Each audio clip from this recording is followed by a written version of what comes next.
TSM. We got the pillow right there, camera front. So we are loading up now, and you know what? I'm still baffled by some of these picks, man. I just want to see how everything lays out. I'm extremely anxious just to see how effective Kale Nunu can be. Yeah, I mean, they have the comboed slows. The movement speed allows them to engage. They do have that really strong, harass damage early in the game. It'll be really interesting to watch. At the same time, we've got both summoners taking teleport for that top lane. We could see a lot of aggression through that. See some early control over the fights. It'll definitely be something to watch out for. So here we are on the blue side. Coming in, it is TSM, and up on the top right corner, purple side, red side, whatever you may be, we have Curse. So everyone's here. We got a little bit of a scatter here from Curse. Vigar and Mundo trying to get a little bit of a point defense going here. But looks like TSM's ready to invade very quickly. And oh my God. Right there. He gets trying to check the bush. Has the flashlight. He is ignited. He's getting followed. Chaos, Reginald Darius. Everyone is here. Will he fall? Barely getting away. What? Wow. And it was one hit point. Pobelter said in chat 1 HP. 1 singular. And there you go. TSM, they knew that Curse was actually going to try and run this strategy, run Gangplank, maybe going after that blue. So TSM right off the bat, even though Mundo's not a blue jungler, going in for that early aggression, expecting him to be there. Curse just walking right into it, using those health pots to just barely get out. And he did have the cloth armor, so he will be going top lane. And the cloth armor, it is very strong against Lee Sin. That is the favorable matchup. So we'll have to see. But TSM still positioning themselves, seeing if they can invade this blue, take it early on. So we have to see that quick engage, how many summoner spells were used on both teams. Pobelter flashed away, TSM, Reginald, Ignite and Flash, both down. Chaos, Flash, down. So it's extremely unfortunate that they did not get that kill, and they wasted a few summoner spells in the process. It was almost in the bag, but you know what? They managed to force them out. They are going to be taking their blue, and I mean, TSM, actually, they're going to be taking both blues at the same time, enemy and friendly. I'm curious who's going to get this, if it's Urgot or Cassiopeia, because it's actually going to be Cassiopeia. So there you go. Urgot, definitely could use that spam ability in lane, but they want Cassiopeia to just destroy Vigar, and that's really the big key to this game. How well Cassiopeia can just shut him down in the mid lane with that spam ability. Cassiopeia can be extremely aggressive, and already we see that damage from Cop with Kale going off onto Janna, and without that sustain, that's going to be an interesting matchup. And we do have a quick pause. We just have a short, we have a small equipment issue, so while we get that resolved, we've got the game paused for a moment. But Vigar, man, I'm excited.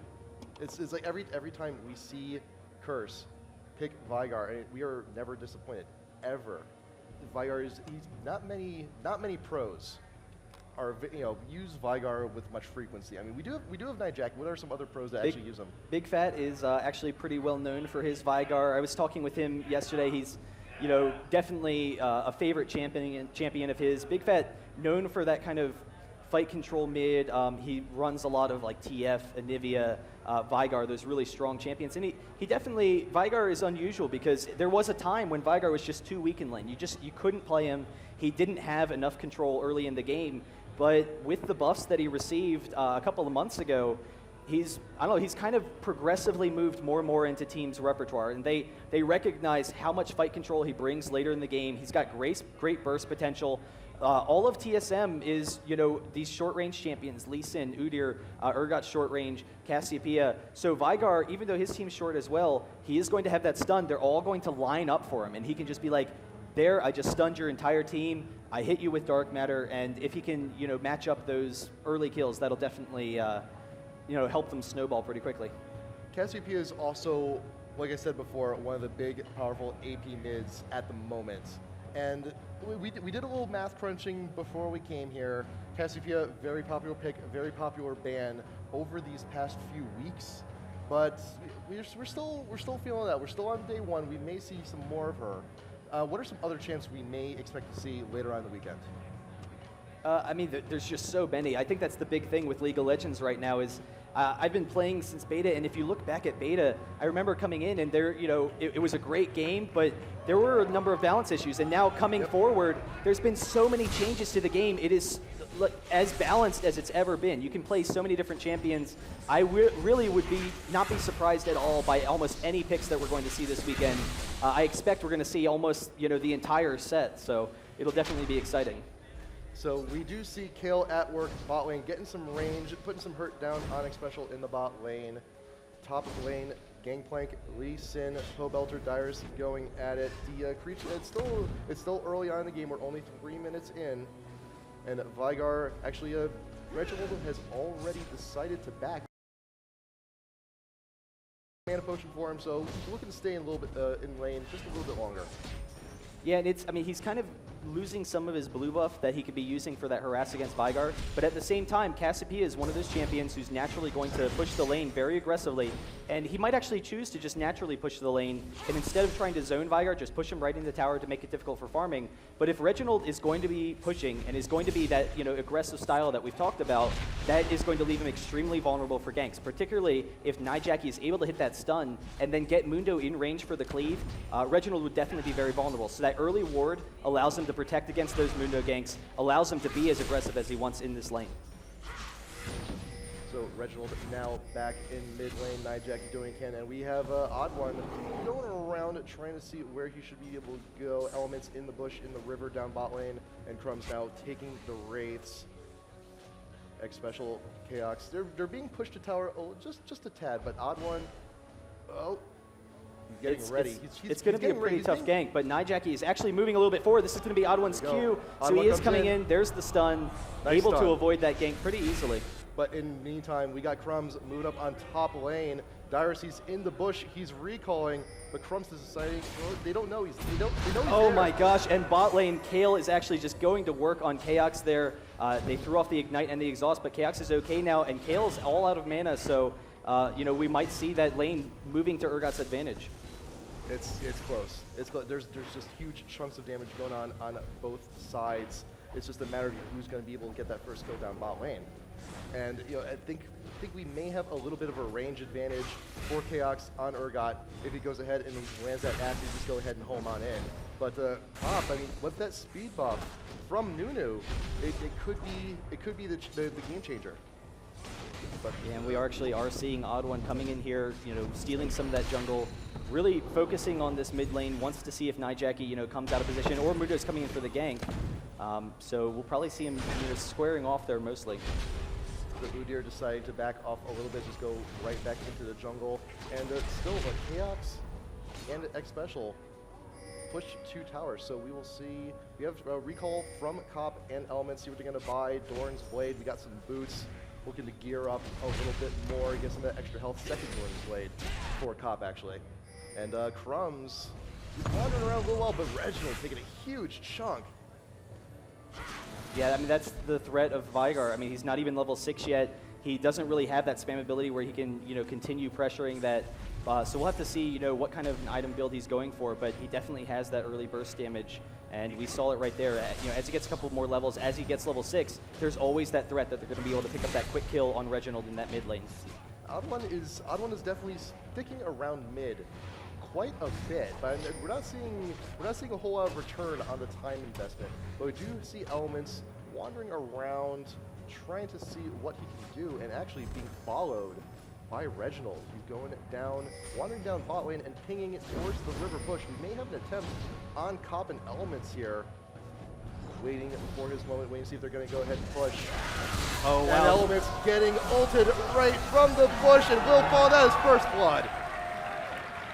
There we go. That's the crowd I like hearing, rooting for TSM there, getting that, huge kill. But we'll see, what Curse is going to be doing. I know there's a huge number of Curse fans here as well, and that's one of the benefits of Cassiopeia. She can push very aggressively, and that allows her to, one, counter jungle, steal those Wraiths very aggressively, build up that farm, but then also get those ganks bottom. And without the early ward coverage, they are very vulnerable to that. Yeah, and Cassiopeia's ult can at times be tricky. If they're not facing towards you, you don't get them turned to stone. You only get a little bit of a slow.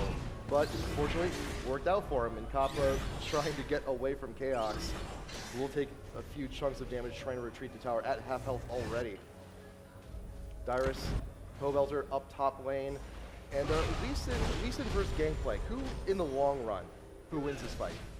I mean, in the long run, Lee Sin just has too much sustain with his shield. He can start zoning Gangplank, and that's kind of what we're starting to see here. Pobelter will have that parlay, so he will be able to farm fairly easily, but there's just too much aggression from Dyrus, from Lee Sin, and he can just heal it all up, shield up any damage, so he exchanges very well through this early laning phase. So Chaos Special still trying to do what they can bot lane. Elements getting some ice balls in there when he can, and Curse is being extremely aggressive now at this point in the game in bot lane. They're trying to do what they can in mid, and Dyrus is just pushing top like without a care in the world. Pobelter has no choice but to farm at tower while he's there. And I think the big thing is who's going to below teleport first in this top lane, because Gangplank does have the ultimate, so he will provide that map control, and they both did get the teleport. Cassiopeia and Udyr, I expect that they're going to be going for Dragon shortly, so if he can force that teleport from Gangplank top, force him to use it to get back the lane, then all of a sudden TSM has a huge advantage for going for Dragon early in this game. And Cassiopeia, once again, a fantastic AP mid, very effective at taking out Dragon very early. We got the poison, lots of damage in very short bursts. And we got the stun coming in from Reginald, taking a few towers, but we'll be able to get away. Odd One out front, working defense, stunning Crumbs, making sure he doesn't get any closer to the snake. We'll decide to back off. And that's what Veigar brings to the table. Cassiopeia trying to be aggressive, trying to get that harass in, but just can't come close enough. But at the same time, Veigar is now out of mana, and that's one of his issues, but it is going to open up an opportunity for TSM to come in for this Dragon, and with Cassiopeia's damage, they should be able to take it. Veigar doesn't really have enough fight control right now. Cassiopeia actually waiting. In the bush. We got the ult from Reginald going down. Jackie is being chunked out, stun going down. Will keep her in place, and Crumbs manages to get the kill. Dragon fight still going down. Pobelter trying to get away, has no choice but to flash, and Otto trying to keep him dead. Chaos, will we be able to get the distance? No. Yeah, and so, fantastic job by Veigar, Nijaki able to pick up that kill onto Cassiopeia. And unfortunately, I'm a little bit surprised what? that... What? What? All right, then. Where did that happen? I'm a little bit surprised that Reginald didn't just stick with his team. He was trying to get that aggressive burst damage. He wasn't able to get it in time. They did have the ward in the brush, so they were waiting for him. And if he had just stayed with his team, they would have had the free Dragon. They would have, had that free gold advantage, and then, see if they can pick up a kill from there. I found Crumbs. He actually died at the wolf camp on their own side. Is his body there? No, Oh, okay. body disappeared. Oh no. Oh well. Yeah, but I mean, I don't know. It'll be interesting to see. Cassiopeia definitely has a lot of fight control. Veigar is a little bit more burst, but then he's very cooldown dependent.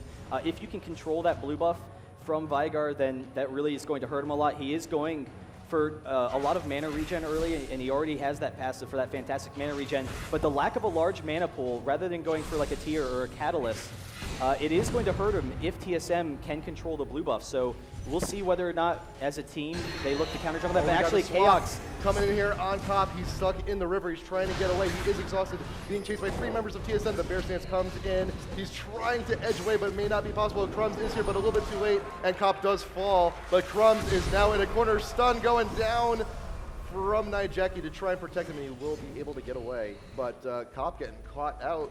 Could not get away, and now Dragon will be going to TSM here. Yeah, and that's really the aggression that Urgot brings early in this game. We saw earlier Urgot, with some very effective play, and I don't know, it really depends on how you can scale that into the game, but Urgot definitely can pick up those kills. There is Lee Sin teleporting up top.